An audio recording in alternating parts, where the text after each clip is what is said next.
tuna mkakati wa nishati safi ya kupikia, mkakati wa utekelezaji wa nishati safi ya kupikia ambao ulizinduliwa na Mheshimiwa Rais, na lengo la mkakati wetu ni kuhakikisha tunapofika mwaka 2034 80% ya Watanzania waweze kuhamia kwenye matumizi ya nishati safi ya kupikia.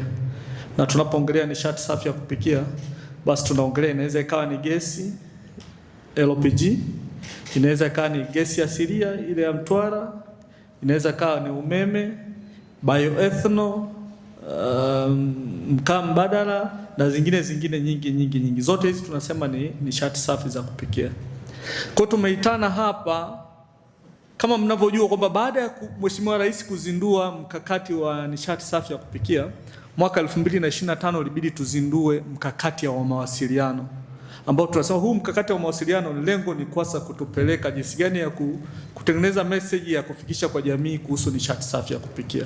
Kwa ninapoona kundi lote hili hapa la waandishi wa habari na watu wote wanaohusika na habari, tunasema nyinyi ni watu sahihi, kwa sababu ule mkakati wa mawasiliano ni wa kwenu, ambao sasa leo hizi siku mbili tutakuwa pamoja kwa ajili sasa ya kuelekezana, ili watu wote tuende kuwa na message moja, ili mtu mwingine ajue kabisa hatuna nishati chafu, ila tuna nishati zisizo safi, si ndio hivyo? Kwa usije mtu wa Kagera anaongelea nishati chafu wakati sisi tunajua hatuna nishati chafu, ila tuna nishati zisizo safi. Kwa hiyo tunakuja kuwa pamoja, tuondoke na ujumbe wa pamoja kwa wote, na hiko ndio kinapelekwa kwa Watanzania wote.